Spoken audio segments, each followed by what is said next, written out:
All right, so we're ending this week's of lessons talking about inverse functions and derivatives. This is going to be a worksheet because your textbook doesn't really talk about this at all. But obviously, if you think about inverse functions and their importance that we've had, their derivatives are also important. So we're going to look at a couple of those. So quick review of inverse functions. If we look at the graph, they are reflections across the line x equals y, right down the middle here. It's not the best. There we go. They're reflections across this line that if I call this f in blue, then f inverse, it looks like it's got a -1 power. And important note is that for inverses, you switch the x and y. So for example, if I'm looking at a function here, I have the point 3, 0. If I look at the point on f inverse, there's the point 0, 3 right there, just switching the order of the x and y's. Now, a way that you can write this out algebraically is that we can say, oh, if I've got f of x is equal to my y value, then f inverse of y is equal to my x value. So we're just like switching back and forth which number is on which side. Now, this is also important when it comes to derivatives. So, for example, if you think about, here I'm going to scoot this over a little bit, give myself a little bit of room.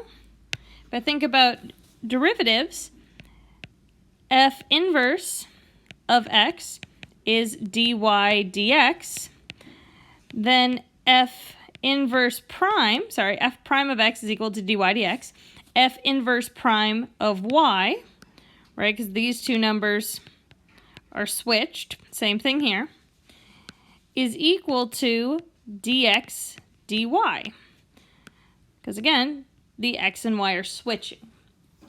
Now, this is important here. If we think about f prime and f inverse prime, we're looking at reciprocals.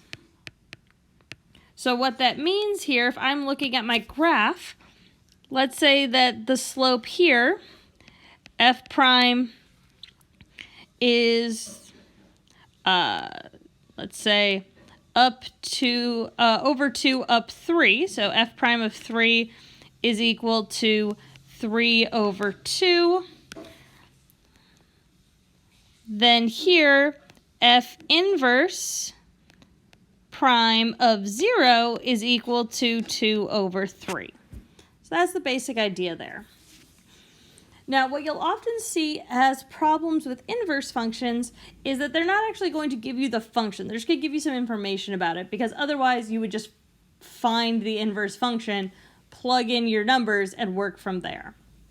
So here, the table below gives the values of differential functions f and g and f prime at selected values of x. If g is equal to f inverse, what is the value of g prime of 4? Okay, so here's our important idea with inverses. Now, what this tells us here is that if g is the inverse, then we're looking at this term here. We're trying to find this term, which means we're looking for f inverse prime with the y value. So what this tells us here is that 4 is the y value. So when I'm looking at here, f of x is y, I'm really interested in this line of the table here instead of the line here at x equals 4. I'm interested when y equals 4. So I'm looking at all of that information because this is the number I'm given here. So now that I know, if I'm looking at this problem, I know f of -2 is equal to 4. So that means g of 4 is equal to -2 because they're inverses, just switching back and forth. So then when it comes to f prime of -2, keep looking along this form, I see that that is 4. So then f inverse prime of 4 is the reciprocal. So it's 1 over 4. And since g is f inverse, g prime of 4 is 1/4. And hopefully you can see going through this, this 4 is not the same as this 4. It's just that this one and this are the same. So here's the main set of rules that you want to follow.